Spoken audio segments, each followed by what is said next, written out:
So hey guys, how are you doing? I wonder if everyone is back to school now. I think probably.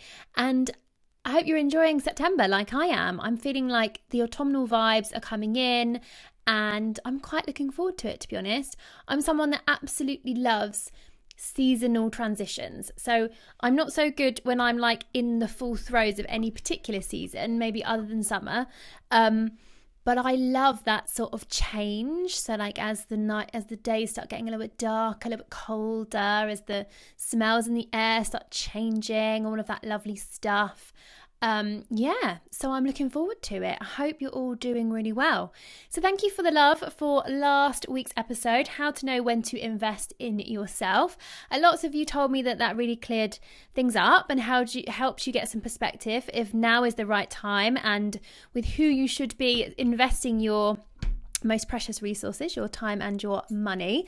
It was great to hear from you all. And actually, before we dive into today's episode, I wanted to just do a little listener spotlight. So big shout out to Susanna from Guided Therapies in Kent. I know she is a fan of the podcast and we're connected over on Instagram.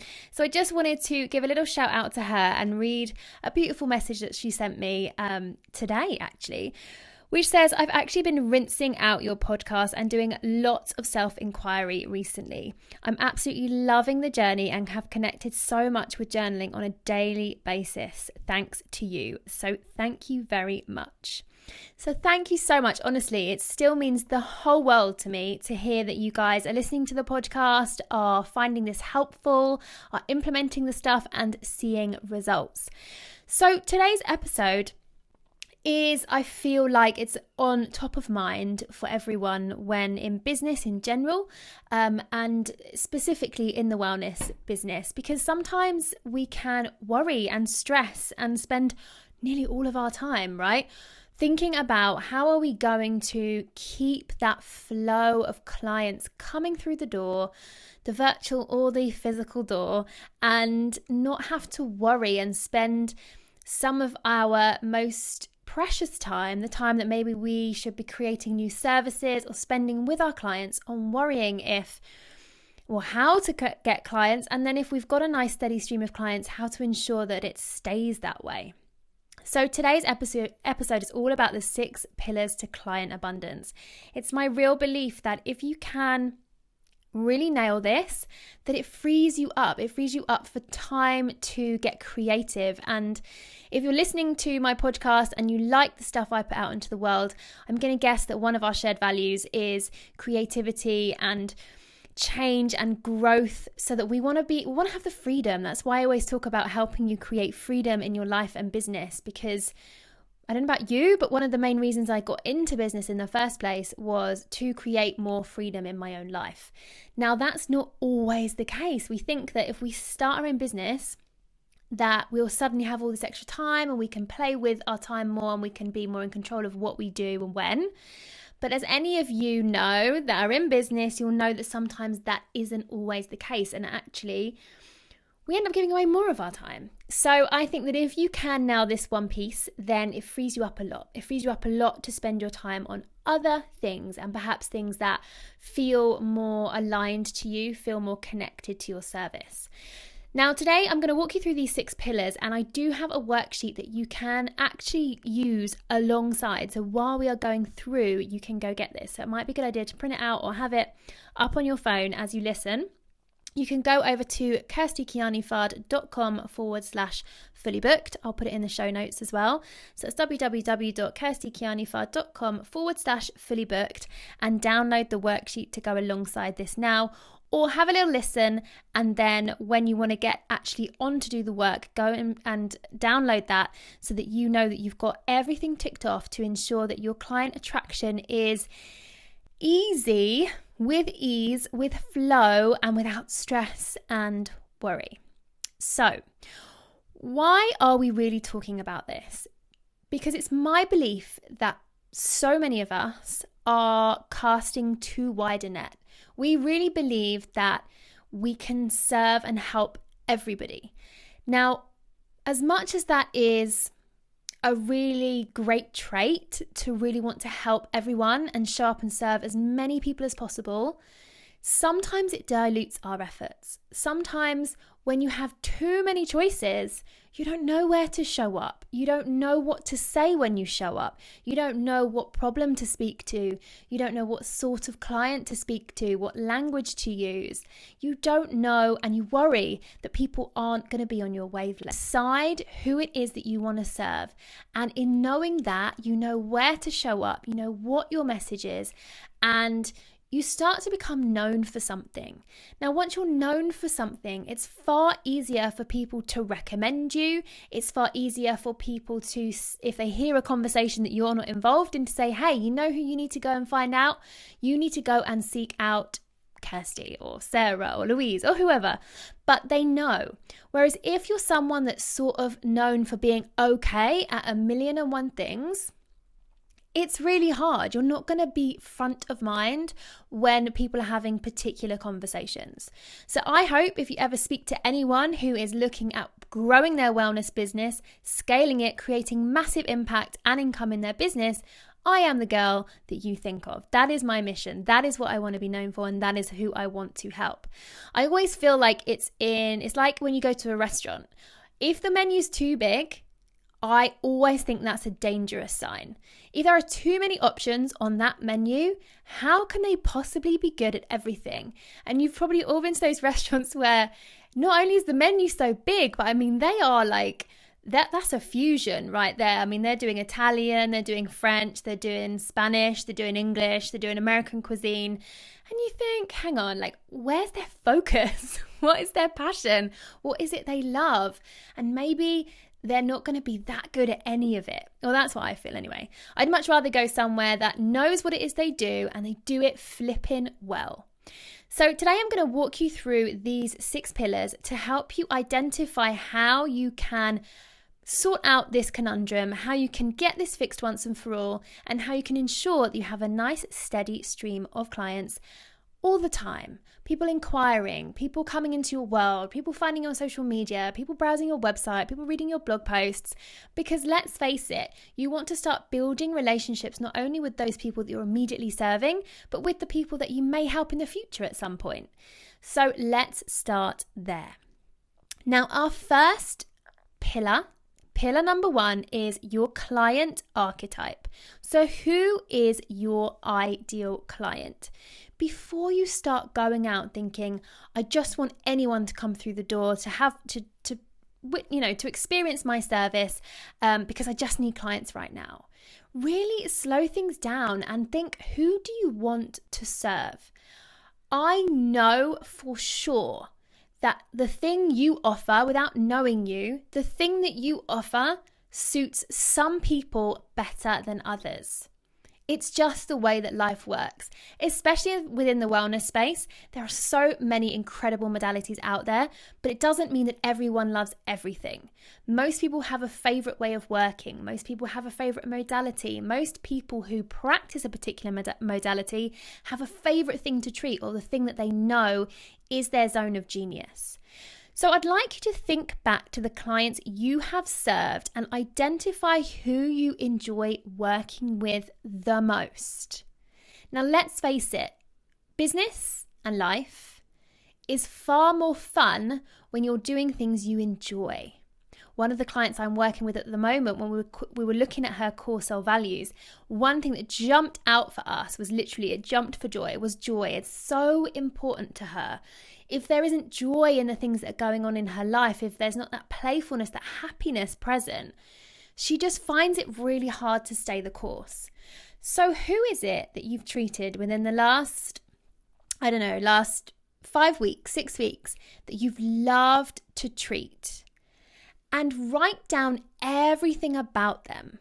What were they like as a person? What did they stand for? What did they believe in? What were you treating? What was their personality like? How did you connect with them? Now, really dig deep on this. I'd love you to find a few different examples of people that you've just loved connecting with and working with recently, and see if you can start to see any particular similarities in the lives of those clients. Now, I'd also like you to see if those clients were in any particular phase of their life. So if you've listened to any of my other episodes or any content that I put out on the big World Wide Web, you will know that I'm all about where do you enter as the guide in your client's story.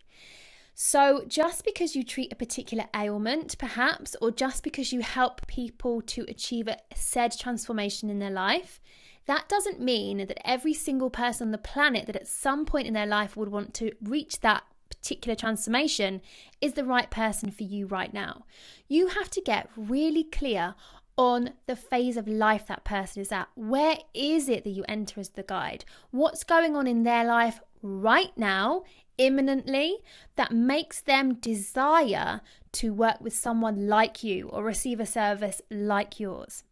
So you need to spend your time here really focusing on who your client archetype is.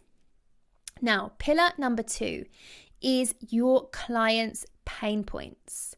So having done that initial work, what is the pain point of your ideal client and where does it meet your skill set? So knowing what the problems are for this particular client. So once you've done the work on who is it that you feel most fueled up to serve, what is the story there? What's the narrative you're challenging? What's the ailment? What's going on? What's the big challenge in that person's life? And then find that common denominator or the thread that connects all of those clients that you've really loved to serve. And then ask yourself, what exactly is it that that person is struggling with? Check in with what are their beliefs? What are their thoughts? What's going on in their physical body? What's happening in their life as a result of all of this stuff? And where do those things meet your skill set? So what is it that you can bring to the table that can genuinely disrupt the narrative of that client, that can genuinely make that client think, hang on a minute, if I were to work with you, if I were to invest in your service, or if the thing that I can see you're offering, that's it. That's exactly what I need. So you will all been in this position yourself where you've been thinking about a conundrum, there's been something bothering you, something on your mind, something you want to overcome in your life and your business. There's been something that's just playing on your mind. And you've sort of, in your subconscious mind, been thinking, oh, I want an answer. I always want to find someone that can show me exactly how I get over that particular thing. And then you see something, or you hear something, or you read something, or you meet someone, and it's like, it's this is it. This is what I've been looking for.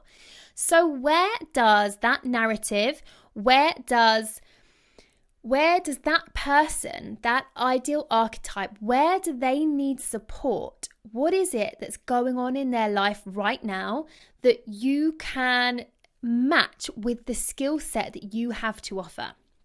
Now, you've got to do some work here. It's not enough to say, oh, well, I'm a nutritionist, so I can help this, or I'm a Reiki practitioner, so I can help this.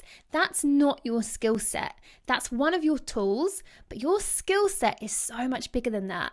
Your skill set is what makes you you. So the journey you've been on in life, the skills that you possess, the traits you have, the belief systems you have, the evidence, the things you've created in your own life, combined with the tools that you've trained in and that you've mastered over the years, that's where you hit that sweet spot. So where does the client pain point meet your skill set? Now, pillar number 3 is client transformation. What is the transformation that you offer? So once you've figured out the person that you're speaking to, then you've understood where their pain point, their struggle meets your unique skill set, you then need to look at the third tier, which is what is it? What is the transformation that they are going to see as a result of working with you? Where is it that you have to show up in your client's story, and what particular things may they have already tried that didn't work? So we're working on transformation. We're working on if this sort of perfect combination of what it is you need and what I have to offer combines, we can reveal this next up level for you, this next step in your health, in your business, in your life, this next up level. What is it that may have come before? So where have they tried to, work this thing out? Where have they tried to get this transformation that hasn't worked? Now, why do you need to know this? Because you need to know what the stumbling blocks are ahead of you. You may yourself have been through that same experience. We very often are our ideal clients. We very often are the person that has come before, hence why we're doing whatever it is we're doing now. So you need to understand what it is that you offer and how you are going to communicate that to your client. So when you're starting to talk to that client, when you're starting to talk about what it is that you do, you need to be understanding what results that's actually going to have in their external world. What's the transformation that you offer? Now, pillar number 4 is your client's environment. So knowing all of this, knowing the archetype, what type of client that you serve, what their struggle is and how it meets your skill set, what is the transformation they are after, and where have they gone wrong so far, helps you understand where this client is, where they hang out, where they go for inspiration, where they go to find their guide. So this could be things like online spaces. So are they more into Instagram or Facebook? Are there online communities that you could join where your ideal client hangs out? How are you going to get your message in front of your clients? You need to be really actively involved in this process. Now, if you're mission driven, like I know most of you are, and you really care about impact, you really care about getting your message out to the masses, then you need to be getting in front of your ideal client.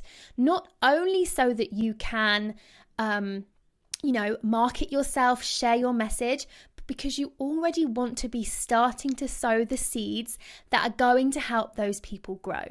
Now, we know that not everyone is going to work with you, but I'll tell you what, those people that are part of that journey, the people that are hearing your message, hearing it loud and clear, and are implementing those things to start creating change in their lives, they are going to be your biggest cheerleaders. So whether they work with you directly or not, they're certainly going to be the ones that are going around telling everyone exactly what it is you do and how it is that you've impacted their life.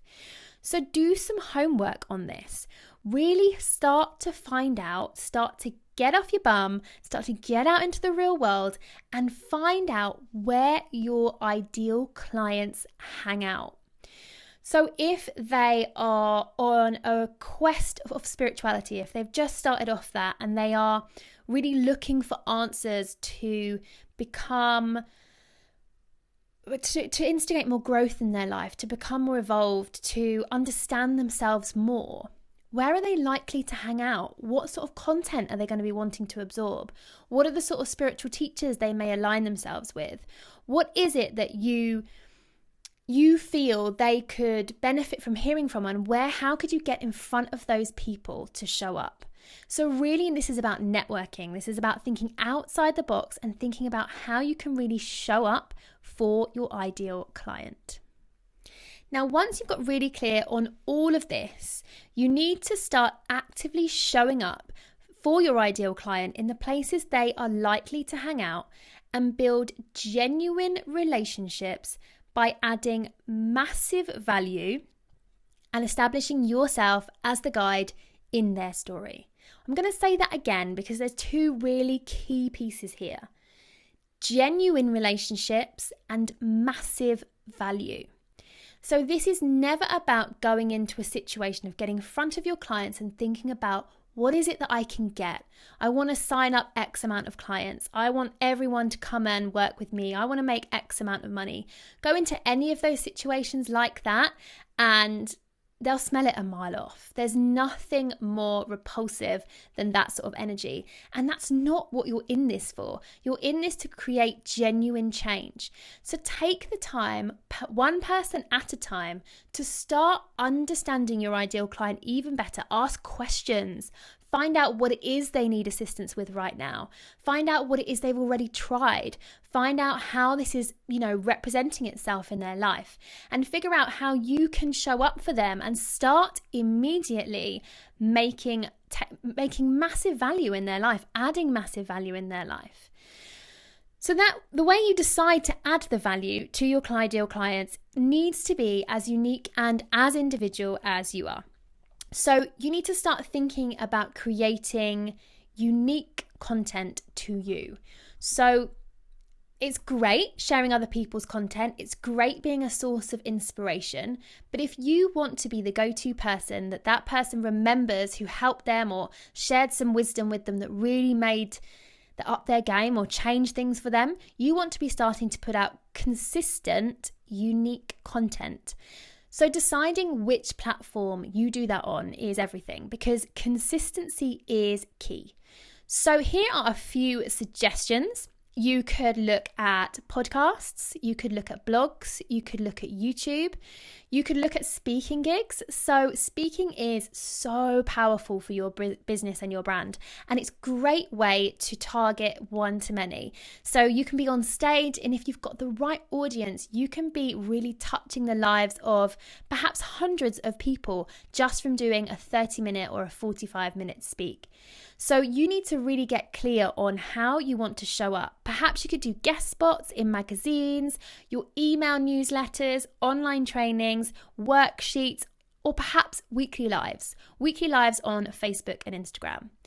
Now, the fifth pillar here, once you've decided on what your consistent piece of content is going to be and what platform you're going to show up on regularly, is to establish consistency. This is the hardest thing to get off the ground, because you will often feel at the beginning that things just aren't going the way you wanted them to, because it's brand new and everyone's rubbish at the beginning. You have to get consistent with your content also, so that you are the person that comes to mind when the client is looking for that said transformation, or you're the person that comes to mind when they're asking for guidance from friends and the friends go, oh, you know what I heard last week? I read this thing and it's exactly what you are looking for. So the real secret to client attraction and ensuring that you've got a steady stream of clients and inquiries coming all the time is to get your head away from the how am I going to do this, the what am I going to get from this, how many people I need, and start showing up for your client as you would have hoped someone would have shown up for you when you needed it. You think back to all the times you've invested in yourself, you've worked with new people, you've become a new client for someone. How did that happen? And most likely it will be that over time you became aware of someone or something or a particular product, and it was the consistency and the brand awareness and knowing what that stood for and knowing the transformations that it was or they were offering that led you down that path, that made you want to invest in that product or that service. So taking your foot off the pedal of how can I create a client churning machine that just keeps on giving, and rather focus on what am I bringing to the world? How can I actually make a ripple into the space that I'm wanting to establish myself in? What thing can I choose to show up consistently for that over time will bring a steady stream of clients to me who are interested in the transformation and the bigger mission that I want to be a part of? It gets to a point with client attraction where it really is irrelevant who is inquiring, where they're coming from. You get so caught up in the content creation, in really trying to make a difference for those that follow you and that you've built within your communities. And it starts to be a case of when a client inquires, the feeling of this is a genuine energetic exchange. And is this person right for me? Can I really deliver the transformation that I want to for this person? And then there's no neediness anymore. There's no sort of, oh, I must sell to them. I must get this client on board because I don't know where the rest is coming from. You create this beautiful cycle of giving and receiving and establish fantastic relationships between both you and your clients that serve you both for the long haul. You're showing up for them as the guide for years to come, and they're coming to you as the source of information, of motivation, of wisdom for years to come, because you've set them on the right path and you've supported their growth over time. So I hope that's helped give you a whole new perspective on how you are going to attract an abundance of clients without really ever having to think too much about it, but rather focus on what it is you want to be known for, how you want to contribute, and how you can start making ripples within that space. So to recap, the 6 pillars to client abundance are get to know your client archetype. Who is it that you serve? Know your client's pain points. This is everything. How can you show up and be of service if you have no idea what the struggle is? And how does your unique skill set, which remember isn't just the thing you've trained in, it's everything, it's your unique self, plus the tools that you've learned, how does that skill set match those pain points in order to create transformation? The third pillar is, what is that transformation? What are the results that clients are going to see as a result of working with you, and how can you start getting that message out there? How is this actually going to impact their lives? Pillar 4 is your client environment. So once you know all of this, start showing up for your client in the spaces that they hang out, whether that's online or offline, and create massive value and genuine relationships, person by person. At the beginning, this can feel long, but before you know it, you'll be creating massive impact in your space, but also you'll have a bunch of genuine relationships with some amazing people that will serve you for the entire life of your business. The 5th step is choose your unique avenue for content creation and stick to it. So choose something, a place, a resource that people can come to week in, week out to get more information about that particular path that you are guiding them down. And then the 6th pillar is consistency. Consistency is absolutely key. Keep it simple, doable, and enjoyable. Make sure you're there on the regular for your clients. The thing that really sets people apart, the people that thrive in business and the ones that struggle, is consistency.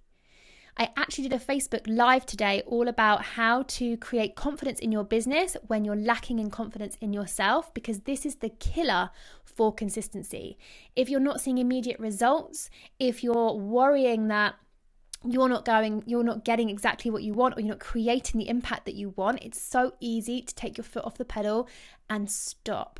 But those people that are really making waves in any particular space are the ones that have shown up week in, week out, consistently for their clients, no matter what. We are here for the bigger mission. It's not about us, it's about the change that we want to make in the world. All right, guys, I hope that's helped. And remember, go and download the worksheet that goes alongside this that breaks down every single step of this so you can remember it, you can reflect on it, and you can write out all those various steps. So head to www.kirstykianifard.com/fully booked to download that there. So as always, thank you so much for being here. I know you could be anywhere else right now, so the fact that you're here listening to the podcast today with me means the absolute world. I love to see you listening to the podcast on Insta Stories, so take a screenshot of the podcast. Let me know what your biggest aha was. Let me know how you're going to implement some of the stuff we've been working on. Go show up in some amazing communities. Be the person that adds massive value and creates genuine relationships, and watch your business boom. All right, guys, I've been Kirsty Kianifard of KirstyKianifard.com. I look forward to speaking to you next week. All the love. Take care. Bye.